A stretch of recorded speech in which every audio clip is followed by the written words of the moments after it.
I come to LA for, a couple times, I go with her to do her shows or whatever. We just hanging around each other, talking about ideas. Time in LA, I'm chilling. I'm minding my motherfucking business. She come in the room. I'm like, all right, I'm coming in the room. She gonna tell me, when we around each other, I want you to be my man. But when you go home, you can do what you want. And I was stunned. I didn't know what to fucking do. What the fuck do I say? I'm here for business. I don't even know shorty like that. I'm here for business. I don't even know shorty like that. I'm trying to be as respectful as I can. Because literally, I'm just here to work with you. Y'all think this shit really make me feel like a man? Like, I feel good about airing women's business out? Man, I feel like a clown. It's out of frustration. This is out of my back being pushed against the wall over when I've only done right.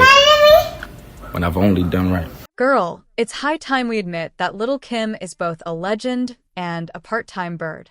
Because for a woman known for her talent and beauty, she is absolutely addicted to picking the wrong men. It turns out that she's gone ahead to marry her 25-year-old boyfriend, Tay Brown. And based on what's being exposed, Kim intentionally married a much younger man this time. Music, and the reason is just sinister. If you know Kim will hold a grudge. She take a grudge to the grave. That's what it is? Yeah, she take it to the grave. Once again, no one is denying that Lil Kim left a big footprint in hip-hop and is a living legend. But we can all agree that her love life is just messy. You can either say she's a hopeless romantic or a magnet for troubled men, as her most public relationships always seem to turn out toxic. I mean, do y'all remember the mess with Biggie?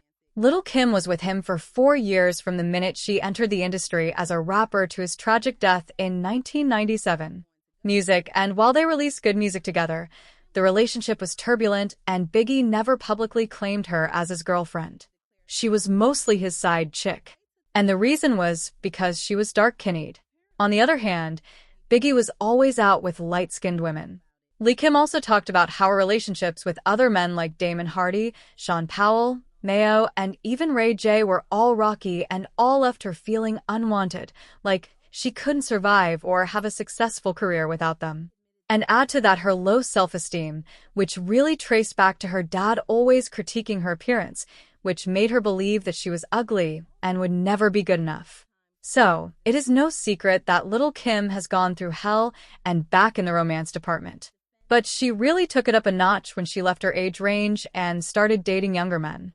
It first started with her baby daddy Jeremy Neal, aka Mr. Papers, the father of her daughter Rain, being 5 to 6 years younger than her.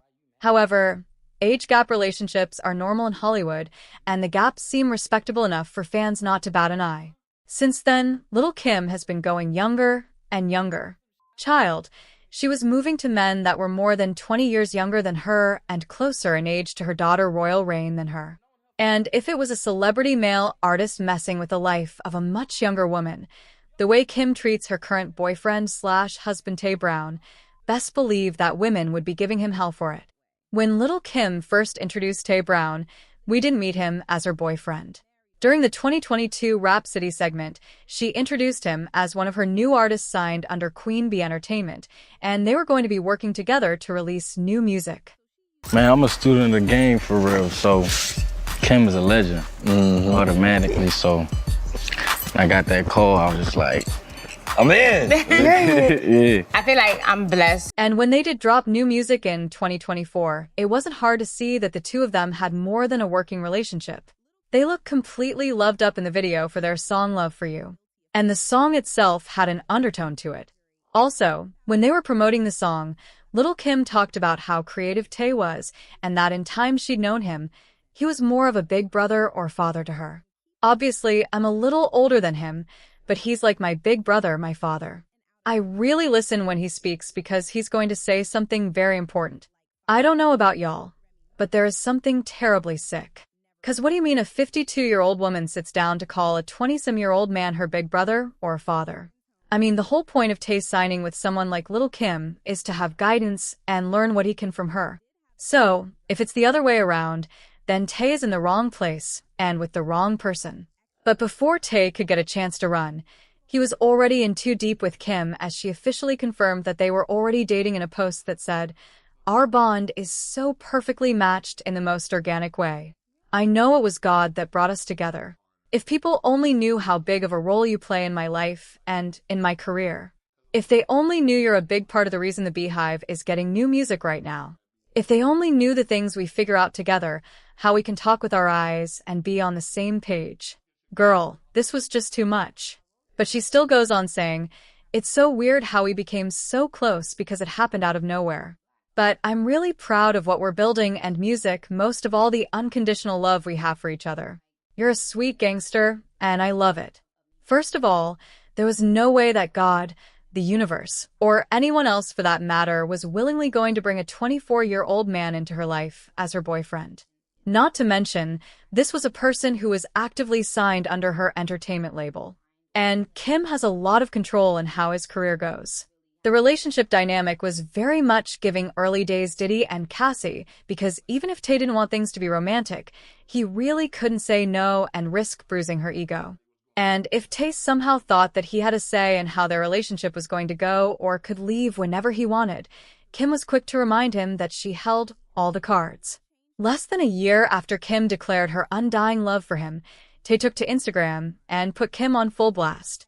Apparently, he'd had a baby with another woman. And when Kim found out about it, she wasn't here for it at all. The whole time, Tay thought the whole romance going on between them was all PR to promote him and his music because to him, he'd always been professional and respectful towards her. He admitted that Kim spent money on him, but never wanted him to make music or take on any projects unless she was the one calling shots. He also claimed that even during the times where she was disrespectful and talked crazy to him, he did nothing to her and only defended and encouraged her. What despicable reason why you mad at me? And I came out with a beautiful blessing, baby boy. Mind you, this supposed to be about business. Everything's supposed to be about business. We supposed to admire each other as artists, right? And this the reason. And this the reason why you mad at me, bro. Cause I came out with a beautiful blessing, baby boy. Huh? Do all of that to me? Mind you, there's some shit I'd never say to Kim because there's a line I won't cross. I'll be honest, but I'll never cross that line. You known her for years. For years. Ain't never said shit. Y'all despicable. Don't come in my DMs with this dumbass shit. Y'all despicable. But Lil Kim didn't see it that way. If Tay knew Kim's history, he'd know that she already had a man who got married on her, got divorced, and had a girlfriend on her, and there was no way she was going to let another man have a baby on her without getting back at him. So she used the same classic power move and stopped any music Tay tried to release. He was shut out of any conversation involving his career. And since he was still in contract with her, Lil Kim also pulled his recent music from streaming platforms.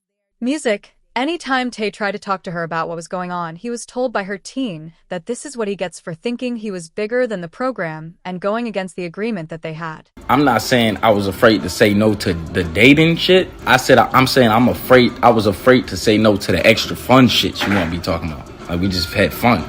I was afraid to say no to that. Because I know how women are to rejection. And I just didn't see a harm in it. I didn't see a harm if we just having fun. You know, I'll take this on the chin. Like, if we just having fun, then, you know, I didn't see the harm in it. Now, if I would have said yes to the dating and then just turned around and switched, then yeah, that's me. That's me fucking up. That's me using somebody. Absolutely. But I figured the fun shit was just like, okay, you know, ain't no feeling. You know, I should have known. Still took this long for me to motherfucking understand the manipulation. Let me break it down. I'm the one manipulating when you gonna call me to work, knowing I was down on my dick, lost my mother, was trying to figure out my way of life, and you gonna try to make a move on me the first weekend we met. I'm the one that's manipulative. Yeah, I lost some confidence. So yeah, I didn't know how to just say no. So maybe I did in a way lead her on in that way. But she knows what I said. She knows what I said. First night in LA, what I say? I said, I can't, this can't go much farther than this. She's like, all right, okay. We'll just have fun. In reality, I didn't even want to take it there anyway. But I didn't know what else to fucking do. Mind you, Kim still owed 65% of the royalties he was getting from his music. So, she was the one that benefited the most from his music getting released and doing well. But girl, Kim didn't attend Diddy's school of finessing a ninja for nothing. And she'd much rather make sure that she backs Tay into a corner and see his career run to the ground than make money with him. And Tay had no way out. So he eventually gave in. He didn't just become her boyfriend. He gave a very public apology claiming that he'd overreacted and wanted her back. And to show that he was committed to her this time around, he got a massive tattoo of her name. And music, she has posted clips of them looking completely loved up. I fucked up. Terribly.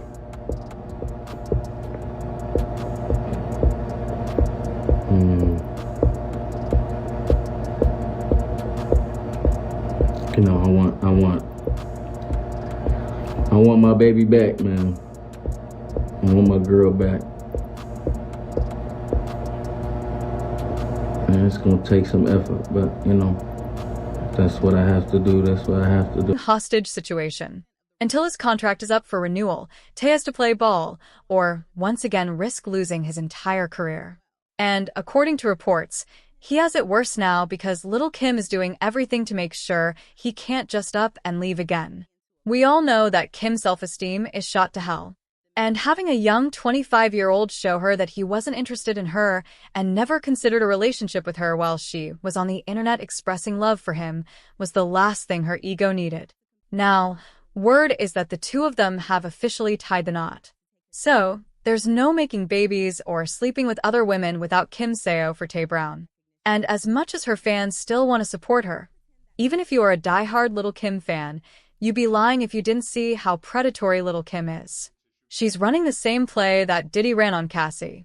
And for the sake of her ego and being with the man, she's going to lock his career in the basement so that everything from his social life to finances revolves around her. She's effectively stripping him of his voice and doing the same damage that was done to her as a young woman in the music industry.